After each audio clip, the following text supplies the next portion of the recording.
Welcome back to Four Titles, One Truth. Now, today we're sharing something very personal, right? We're talking about moments that changed us forever. And we're just going by the days in the uniform that we'll never forget. Not all of them are about combat. Some are about leadership failures, some about loss, and some just hit you hard when you least expect it. Yeah, that's facts. Mm, The hardest day in uniform. You ready for this one? yes, let's get into it. All right. All right, what's the one day in uniform that stands out as your hardest and why? And I know you got more than one, but which one of those can you say Yeah. that just still comes back to you today when you just like what? Oh my God. Yeah. So, unfortunately, I have lost multiple soldiers under my command. And those are all hard, right? But there's one that impacts me more than the others, Mm-hmm. and it's so I'm not going to give his name, but anybody who's familiar with the situation will know that we had just come back from Afghanistan. Took a unit there. We were there for 9 months, and we redeployed, and we made it through that tour with only injuries. There was no deaths, no major Mm, injuries. Right. that's We've had some good. mental breakdowns, and we had some physical issues, but Things to be expected. absolutely. But Yeah. anytime you come back from combat and you can bring everybody home with you, that is a huge part of Mm-hmm. success there. Success. Mm-hmm. And so when we came back home, um, everyone was feeling pretty good. Something I always did when we returned, I'd always uh, try to congratulate everybody and thank them for doing their part when they come back. But I had a soldier who was my guide on bearer, Mm-hmm. right? And there's a special relationship between a guide on bearer and the first sergeant. It doesn't mean that they're buddies.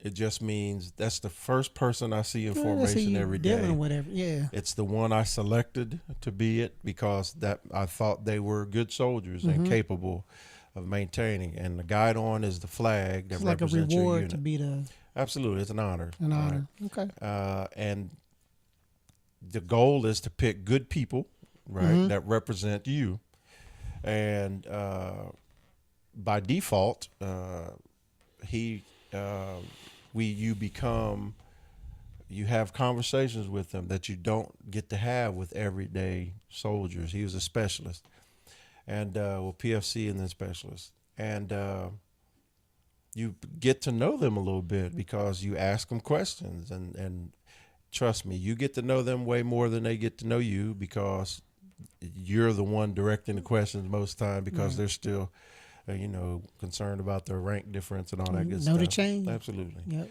So I knew a lot about him. I knew that the soldier was having marital issues. I knew that his family wasn't here. Well, wasn't in Clarksville while he was deployed, and I knew it was tough on him. Mm-hmm. But he was A+ level.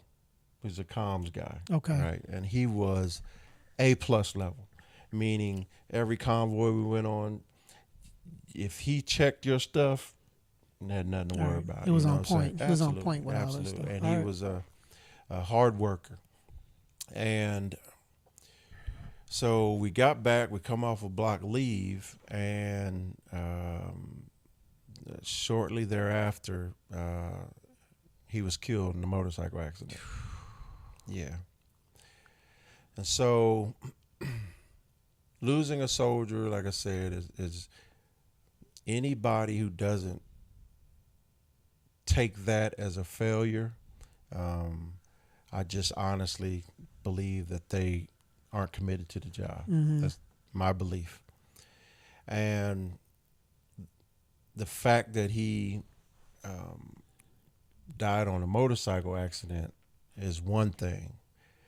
And then the fact that it happened is another thing. But then when you find out what all was involved in that accident, that's where I always give a safety brief. You know, I'm always talking about the right and the wrong, because I'm not going to talk negative about it, right? The right and wrong and what should be done.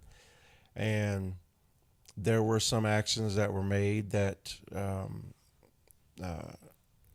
could have prevented this mistake. And the mistakes that were made are stuff that I've always covered in my safety briefs, and stuff that I've covered that any soldier of mine you talk to during that time frame would absolutely know. No, we don't do that, you know, or hey, yeah, Right. we got to do that, or we got to be smart, or whatever. And so, his passing was tough, but then having to go view the body to confirm that it's him, and to see him in that state. That's rough, man. Absolutely. And like I said, he was the guide on bearer, so I'm used to seeing him out in front with the guide on running. I'm used to him standing in front of me in formation. I'm used to talking to him, making sure he knows, going through ceremonies and all that stuff, making sure that he was locked in. And then, like I said, you get to know him, and it was tough, man, because I was like, that being there one day and gone thing is real, first off. And then secondly, thinking that he was going through some tough times, like I said, with the family and stuff, but I just felt he would be all right, and he would be a good soldier. But yeah, that was the hardest day, and the reason it was the hardest day is because it was completely avoidable, but also completely unexpected. You know what I'm saying? And that doesn't mean that it's, and I want to say this because I don't want anybody to think that the other soldiers that I've lost, it doesn't mean I don't think about them as well. But this one right there, this one specifically just stabbed me a little differently than the other ones. I haven't. I wasn't first sergeant and none of that stuff. So I didn't have any soldiers per se in that sense. But probably an incident that happened early in my career. I was first lieutenant. Yeah, I was first lieutenant before I got promoted to captain. I was out in Washington State at Madigan. I was on the heart team, so we would usually do like 1 or 2 hearts a day, and depending on what it was, you know, it was always a chance of having to come back. So I was on call also. So we did So heart team means that was your specialty. the specialty. Okay. Yeah, yep. Okay. So we did all of the open heart surgery, all of those things. So we worked with those surgeons. We were on that team. Okay. So did a procedure. It was on a sergeant major. Was he retired? Or? He was still on active active duty. duty. He was Wow. still on active duty. Yep, and he was getting a valve. I think he might have got like a couple of Stents? artery. No, he got Oh. a couple of bypasses, and he got and he got an artery. I mean, a valve, an aortic valve. I believe that's what it was. Okay. And valves are always scary and difficult because they ooze still a little bit after the surgery, just because you're putting in so many sutures in that one little that area around there, you know, to hold it in. So we had, you know, finished the surgery, and we didn't come out of the room immediately because we were trying to make sure that all of the bleeding, it wasn't oozing too much. So when we took him over to ICU, you know, he'd Stable. be good. Yeah. So it was I left the hospital about 4:30, driving down to back to our house, which is probably about 15, 20 minutes away. Got to my driveway, pager went off. Didn't have cell phones or anything like that. Had pagers, so I had to call back, or I knew what it was already. So Right. turned around, got back up to the hospital. By the time I got in the room, they had already rolled him over from the ICU. Started doing all of the things because we got to open them up, try to control, try to get the bleeding under control and do all of those things. We worked on them for probably about, at least an hour, hour and a half. That's post surgery. Yeah. Well, this is during, doing the redo Oh, or okay, gotcha, just to try to control the bleed. So got him in there, did all of the things. Bottom line, he didn't make it. So the surgeon left the room. So usually what we would do is then we start cleaning up, trying to clean the body up because we want to give the family the opportunity to see their loved one, if that's what they want to do at that time. So, and we were in there another 20, 30 minutes before I said, okay, I'm going to go out and see if the family wants to view him because we would have to take him down to the morgue,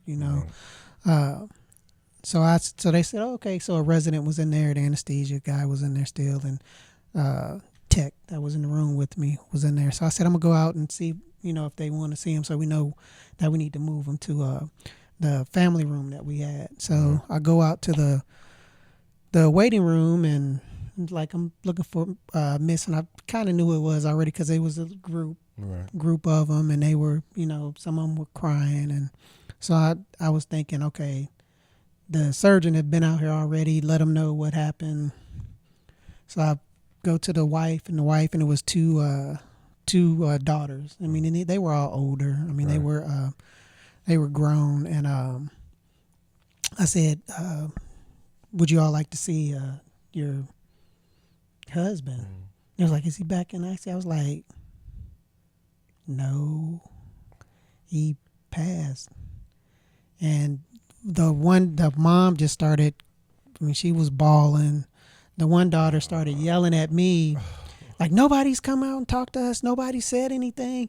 What are you all doing? Blah, blah, blah. And the one daughter was very understanding. It's like, thank you so much for coming back out. And I just was like, I am so sorry. Because yes, because if I would have known, I would have gone out and approached it a lot differently.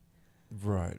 And it was something that I learned. I mean, it helped me to learn how I could approach families, whether they were somebody had passed or not, as far as trying to take people off to the side or take them out into the hallway and not in the room. I mean, it helped me to learn later on. Yeah, it helped me to grow, but at that time, and I stayed there while the one daughter that was upset was going. Yeah, I was just like, yes, ma'am, yes, ma'am. So so they still want. I said, okay. I said I will come back as soon as we get them into the area. I will come back and get you guys. Go back into the room, and the surgeon, the resident. I was like, he ain't ever go out and talk to the family, and the resident was like, "What? Yeah, normally, yes. If that situation happens, the staff person, the staff surgeon should be the one to go out and break it. Yeah, let them know what happened. What could give them all questions and all of those things like that. And but it ended up you were the one that broke the news. Yes, and the resident came back and said, "Oh."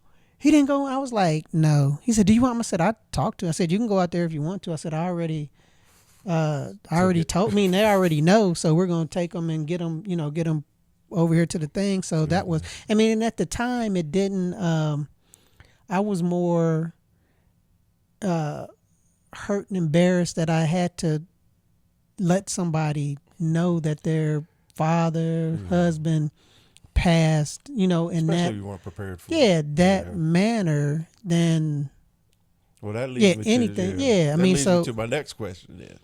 How did you handle that moment in the moment? Then what would you do differently? Well, again, I kept on working. Kept on working. I would have moved if I knew that I was going to be the one to I would have taken them somewhere, set them down. And been gentle. Yes. It gave them the opportunity to mourn in a separate room by themselves, not with a room. With the room full of other folks in the in the waiting room. So let me walk me through this. So you walk out of the room and you see the family, or you go looking for the family. Yep, in the waiting room. And as soon as you said that, and their immediate reaction, which was something you weren't expecting, how did that make you feel? Oh, I was hurt, man. I was hurt just because it was like, oh my God, I didn't want, because you want to be. I mean, because I know I was I was compassionate about it anyway, but being the one to do the initial breaking when they're in their mind are still hoping. I mean, that's the thing is like, I already knew that he had passed. They're still in their mind thinking that I'm coming because I forgot to say I had come out earlier and told them, hey, we're still working on him. He's, we're doing all that we can, and went back in. So when I came out that last time to let them know that he had passed, they were like, nobody else has come out since you talked to us. I almost forgot about that piece. So they had the surgery. Told that the surgery went well. No, that we were working on him, and he hadn't, and that was like a half hour into when we brought him back to work on him. And because I had talked to him earlier in the day when we did the initial surgery, and then whenever we brought him back that evening, I had gone out there about 30 minutes after we had started and got him hooked up and started doing all of the things. Tell him, say, hey, we're working on them, can't say what, how we're going left or right at this point in time. And then when I went out there the last time, they were thinking I was just coming out to give another update. Right. And I did give an update, but it wasn't an update that they were wanting. So, but yes, I would have approached the stuff all of the same way. How did I, at the time, like I said, I felt horrible. Yeah. I mean, I felt horrible just because of how it went down, because felt like I should have, I don't know how, but I should have known, and it's just like, why did you do, so those are some of the things where you just would pop into my head whenever I would be out on a run or something, be like, or just driving, and you just, it pops in and you're like, oh my God, what happened there? But I'll say that the leadership in the hospital were great, because I was getting phone calls at the house. Are you doing okay, Lieutenant Taylor? We heard what happened, blah, blah, blah. That wasn't your fault. And I was like, oh, yeah, I'm fine. Thank you. I'm fine. But you could have spun out, though. Yeah. And I mean, you see how you could have spun out. Yeah. So, I mean, and that was, and I had seen people, been in a situation where people had passed, and just because of where I work, that happens sometimes. But yes, it was that was a moment, like that was early in my career where it really where it hit me. Goodness. Yep. So how did I handle it in the moment? I was surprised, of course, and because it happened early in the morning. So I think it was around 2 or 3 o'clock, and the worst part is hearing about how he died. So he was turning not a corner, but going around a bend, and his foot prongs, where you put your feet, had made contact with the ground. So he leaned a little too far, and that caused him to automatically overcorrect. Yeah. And then he ended up hitting in the middle of his body on the side. He hit a sign. So he's going about 35 miles per hour. So hearing about that, and then, because there's one thing to hear about he died, but then when you start to hear about how he died, it just gets worse. And then you hear about the circumstances that led up to it. See, and I understand. I mean, especially with the motorcycles and stuff, because we would get those into the ER, OR, and I know what those injuries look like. So, man, And then you start to think about, did he die immediately? Because once again, it was 3 o'clock in the morning, somewhere around there, and there was no traffic. So, and then and did he bleed out? I mean, yeah, internal and then you got bleeding to and go things. visit Yeah. the the spot where it happened. And all I kept thinking about was like we made it back from Afghanistan where we ran convoys, and there were times he was in the convoy because he was comms, and Y'all over there for a year. absolutely, yeah, and he just and the fact that he how he passed,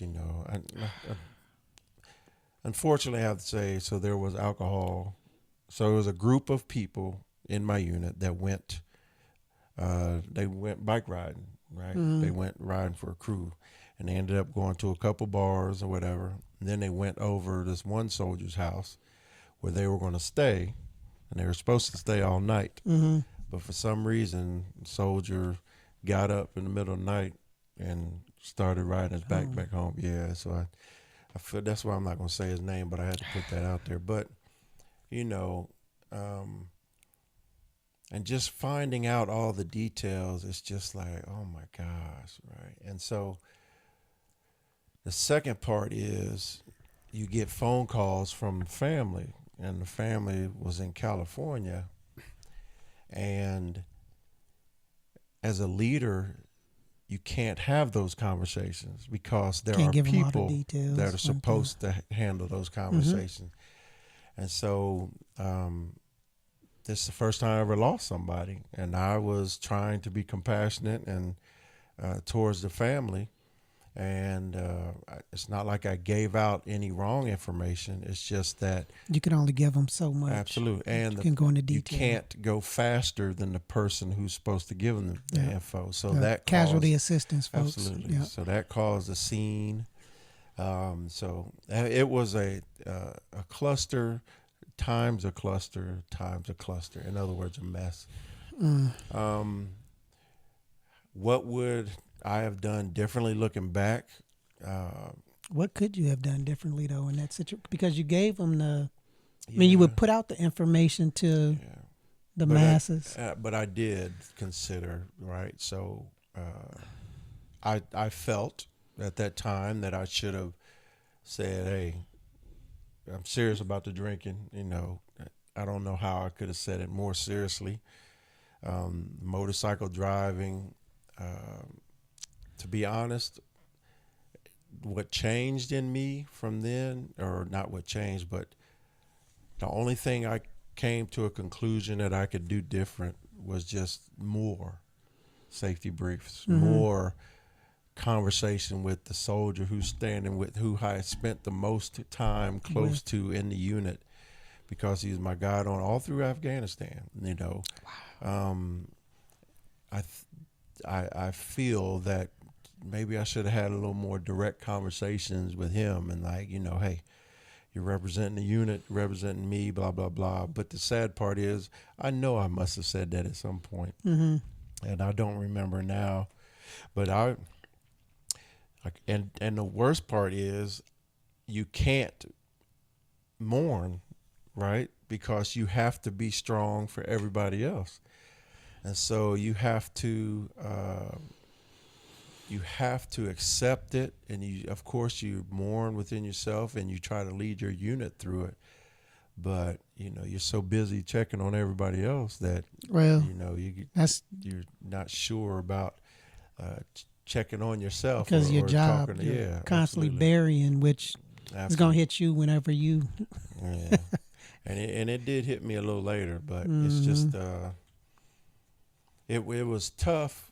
Like I said, I'm not saying that this soldier was my best friend. What I am saying is I saw a soldier that was struggling because of the marriage, and they had a child, but I also saw a soldier that I thought could get through it. You know what I'm saying? And he never got a chance to, right? Because of some bad decisions and a bad situation. Okay, let me ask you this then. Did that moment change how you led your life or lived your life afterwards? It did. it changed. It changed my interaction towards my soldiers, Okay. and what I mean by that is I used to feel, and this is all, it's a hard line, right? When you, the more rank you make, the less you're supposed to take yourself out of the scenario because you have a broader scope to pay attention to. So a new private comes to the unit as a squad leader. I'm with that soldier every day, You all up in that building them business. from scratch. Right. I'm basically showing them what direction to walk. Right. Then when you become a platoon sergeant, you see that soldier in formation, but you're off doing everything else, right? Because that squad leader, now that you're in charge of the squad leaders, now it's the squad leader's responsibility. So you have to figure out where you need to input and where you need to stay out of, right? And then it just keeps getting further and further. Now you're the first sergeant, so you go from the squad leader, we'll say 5 to 12. Platoon sergeant, we'll say roughly throughout my career, platoons were about 40 to 45. And now as a first sergeant, we're talking a unit of about 180 to 200. And so you cannot, no matter how much you try, you can't get to know everybody individually. It's when hard. you're at that level, right? Yep, it's And hard. so the few that you get past that point of the professional conversations or the counselings or the Article 15s, the punishment, you get past that point and you get to know some of these soldiers, because I had another soldier that committed suicide. But he was my soldier, but I had already given up the guide on, right? And so I was waiting to go to the academy, and I get a phone call while I'm on downtime before I go on leave and start clearing. Come to find out, the soldier killed himself, and and that's rough, man. and that hit me hard because that was one of the soldiers I used to just talk smack to. I was a headquarters first sergeant, and so you have a bunch of senior leaders, junior leaders, but you have very few E4 and below. And so I used to pay attention to the E4 and below, all right, and try to make sure they were on the right path to success. So I would try to give more time, even though I was always in meetings and stuff. But that one specific soldier, man, he had it. He had the physical capabilities. He had the curiosity, and I thought he was gonna be successful, but then he killed himself because of relationships. So, but the soldier that passed on the motorcycle, like I said, I literally was every morning and every formation. I'm like, hey, what's up? Hey, how's your day going? Or how you doing? How's your family? Blah, blah, blah. So you get past that professional relationship. So what it did was my next first sergeant job, which I just sort of talked about, I tried to get more,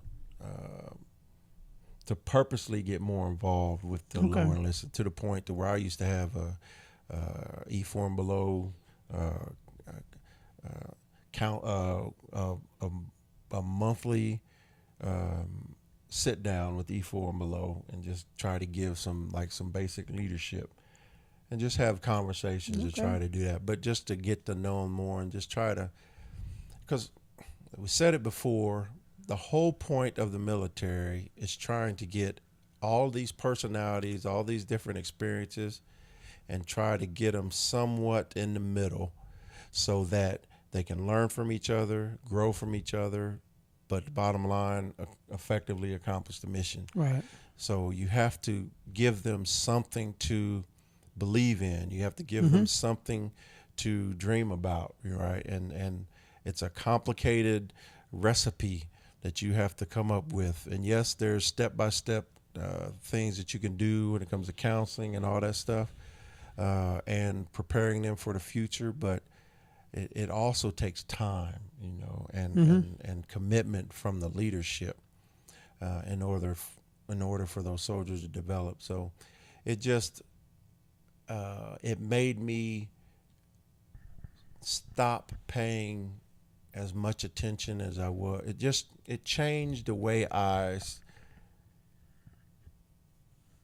my attention was on my subordinates. Okay. Right, because I only focused on the platoon sergeants and drove them. All right, because the platoon sergeants were my immediate subordinates, but they were the ones that were supposed to turn around and put that same pressure on the squad leaders, and so on. But that broke me of that. I still put pressure on the platoon sergeants because that was my job, because they were the next first sergeant. But I went around and put pressure on everybody. Well, I'm sure that the soldiers talked to you and told you about things that you could go back to the platoon sergeant and be like, "Hey, what's going on with Jones's thing? Yeah. Did you know about that? Are you talking about that?" Or But that absolutely opens up that conversation for you to find that stuff out. So that was my adjustment. After that, I adjusted how I applied my attention to my formation. Okay. So that was a thing. And then of course, when you lose somebody or you fail somebody, even if nobody believes you failed them, but you do, it's that stays with you the rest of your life. Right. And I'll never forget. I'll never forget him. Never forget how I used to see him. And then the last thing is, I'll never forget how I saw him laid on that table with no life in him. Yeah. So that was. Yeah, it was crazy. Yep. Yeah, I mean, for me, I think it just changed how you talk about leading and how practicing nursing. How I did, and I'm lucky that, say lucky, but I'm glad that it happened early in my career, because it helped me to adjust that, and also tell younger nurses and folks I tell them the story about it. So that they would be aware. So it's like, hey, I'm just want to let you know what things that you need to, things you need to ask or look for, so that thing because that doesn't have to happen to you, because it happened to me already, and it's for me to share. It just taught me not to be scared or embarrassed to share whenever I did have mess up or have problems, whatever, and to treat it as a learning situation, regardless of what it was, as long as it was not illegal or, wasn't going to be under probate or, something crazy.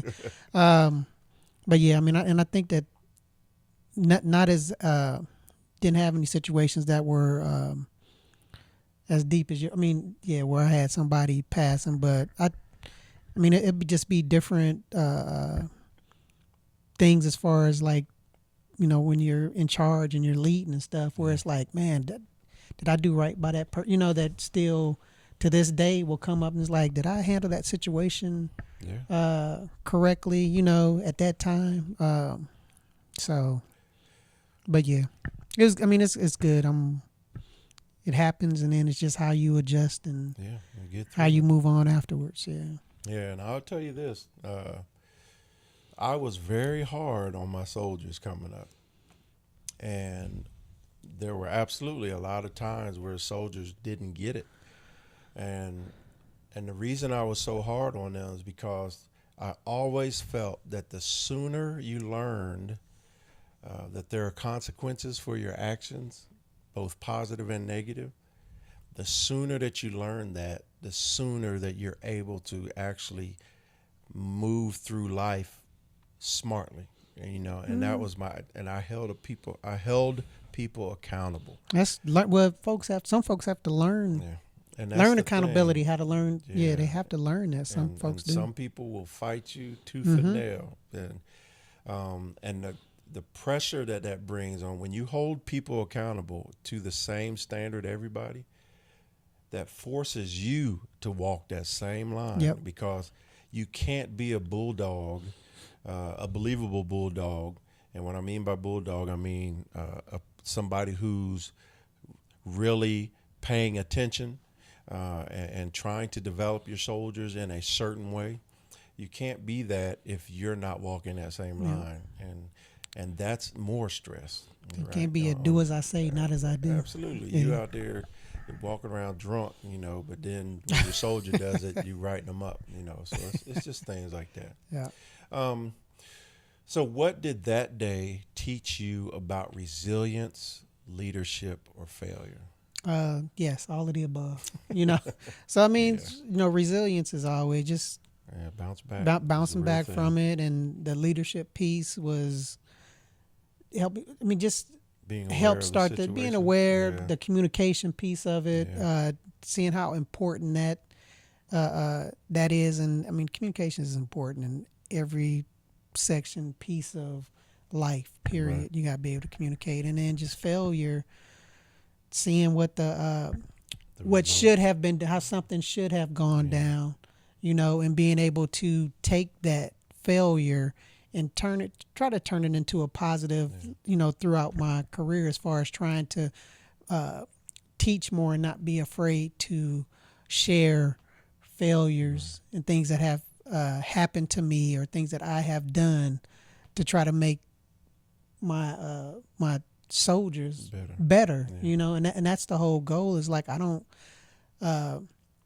it helped me to be more of a, I'm not trying to, all of this knowledge and things that that I've had the opportunity to gain and learn and do, for me to just keep it in my head and not share it or tell anybody, that's a waste. So if I have it and I know, I'm gonna give it to you, I'm gonna let you know, because if you can do better or because it helped me, and I'm if it can help you to even be better than that, then hey, use it, don't use it, but you have been informed, and that piece has been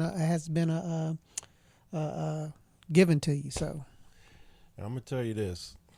I know I'm going off on leadership, whatever, but you cannot effectively lead soldiers without, you cannot effectively lead people without identifying some of your failures. Because if they only hear the good and great stuff, then they stop looking at you as a human, and they sit there and start judging themselves about, well, I can't do that. That don't make any sense. That's unrealistic. Yeah. Or not just that. It could be something that they just say, well, you did say realistic. It's something that they just can't do, right? And that's something that's real, So when you're a leader and you have subordinates, no matter where you are in what field, you have to let them know the true story of how you made it, because that gives them a true path that they can at least start to walk towards leadership. And that's, I mean, and just so people know that you can be exceptional and you can still have some flaws. absolutely. Well, and that's you okay. are exceptional with flaws. Yeah. That's a fact, because you're human. Yep. All right. And nobody is There's two things I believed in this world, right? Nobody's perfect, and nobody's succeeded without help. That is a fact. I'm telling you. True. So Facts. what it taught me about resilience is I still had soldiers to lead. Yep. And not only did I have to lead them, I had soldiers that I had to help get through this madness. So that basically sped up my resilience, or even if it was not realistic, but it made me refocus and try to help everybody through this. Because you got to remember, I was the first sergeant. A soldier had a squad leader. A soldier had a platoon sergeant. A soldier had folks that probably really know a him. real friend. Yeah. So they were dealing with it on levels that was beyond me. And so that was the resilience piece.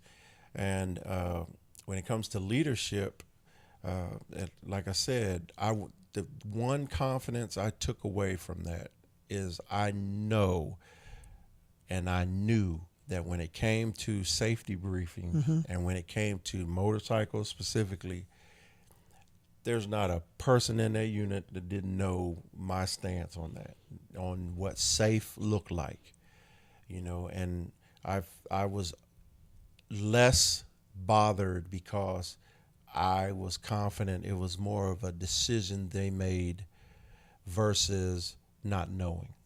Not Right. being informed. Yep. Absolutely. It was an informed decision they made to Mm-hmm. go against what I preached all Right. the time. And then the failure, losing a soldier, that's a failure. There's no way around it. It's just that sometimes failures are inevitable, Mm-hmm. you know. And I took that. I re-energized myself on, like I said, my approach to leadership, Mm-hmm. and I would like to say that it absolutely made me a better first sergeant the second time, and absolutely made me a better sergeant major. Yep. Yeah, without a I doubt. believe it. Um, would I rather not experience that? 100%. But that's how it goes, man. All right. Then, really, the last thing, you probably answered it, but how do you carry that experience uh, with you now today, even after being out of the uniform and not being in charge and all of those other good things? Like I said, it's the images of him are vividly in my head, of him as a soldier, him as my God on bearer, and also him laying on that slab. Okay. So, and also the fact that that moment changed, that made me reevaluate parts of my leadership. Mm-hmm. And like I said, hopefully that made me a better leader in the future. But when it comes to post-retirement, it's sort of the same way. If I see somebody and they sort of feel like, you get that feeling that they're not doing okay, I literally asked them, I asked them, how you doing? I Right. asked them, are you okay? Because I believe that you have to open that door. Now, Yep. a lot of people won't give you Well- the legitimate feedback, but Right. being that person that asks that question, to give them opportunity to get some of that stress and that weight off of them, Mm-hmm. that's something that I believe that I was chosen to be, Right. because the way my personality is, and willing to speak to anybody. I absolutely try to engage with as many people as possible, Right. because I do believe that you never know when you find that Right. one that needs somebody to at least act like All they right. care a little bit. I mean, and I agree with you. We had different situations, but I agree with you in that what you just said is it made you a better human being. Absolutely. And I Absolutely. think that that's the goal for all. I mean, all of us want to be better human beings, Absolutely. compassionate, caring, loving. All of those things that make sense. It just makes sense when we're dealing with other folks. Yeah. Trying to help take care of folks, to help and try to inform folks. And I know that I do that with family, with my kids, with my cousins, with who parent, mother, Yeah. sister, Checking whatever. up on people. You just try to be a just be a good person, because it's like it's hard to be a nasty jerk, or and Yeah. not There's care, a or lot not have more energy anybody. lost. Yeah, I mean it's so much easier and so much it's more fulfilling Yeah. when you're able to do that. And I think my situation helped me to start learning how to do that early, to the point where whenever I was finally about to retire and stuff, that I understood it, Yeah. learned it, had experiences in the past that helped make me the person that I am now. In retirement, I'm gonna keep on being that. Same person. Yeah, you've being that evolved same into. person. Yeah. So I completely agree. Yep. Because it was another thing the military has brought to me, is it made me realize that you can get stuck in your own world, and you forget or miss the rest of the world. You know what I mean? So when you're only concerned about you and what's in front of you, and what's connected to you, you can miss something completely. Well, just learning. I mean, because you said it, and I said it brought into my head is like it's the same thing that as far as leading, I would always tell folks, especially the young people, because everybody when they're young they want to be in charge and they want to, and people think that leading is sitting behind that It's desk, easy. and this is where I am Yeah. sitting behind the desk. And I tell folks, I said you can't lead sitting behind the desk. You got to get out and go see what's going on. So I made it a point that I would walk around all my sections in the morning and sometimes throughout the day, just to talk to folks, see what was going on. If it was the private to the major to the lieutenant, I would go around and see what was going on with everybody, so that they knew who I was, for one. And then I wanted to know who they like. What's going on? What's the problem? What's your concern? How can we make this better for you? And then also to make sure that my leaders, my head nurses and NCOICs and those folks is like, hey, are you tracking such and such? To make sure that they're tracking, because I know that they have big jobs, stuff going on, but it's like sometimes it's like the little stuff. You can get a big win and just make sure that they know, make sure that they're taking care of their folks, and taking care of their folks isn't just It's felt. one certain way. Yeah. So And that's another thing. It's the more rank you make and the more leadership positions you're in, the less time you have to do that stuff. yeah. So it has to be a concerted effort. And I'm telling you, like, I've been in jobs where the only time I'm not sitting in a meeting is PT, physical training, lunch, and home. Because I was a G4 Sergeant Major, C4 Sergeant Major in a 2ID. And I'm telling you, the general calls a meeting, you got to be there, right? The deputies call a meeting, you got to be there. Chief of Staff calls a meeting, you got to be there. The G3 calls a meeting, you got to be there. The sergeants majors have a meeting, you got to be there. Oh, wait. I call a meeting, you got to be there. My boss calls a meeting, you got to be there.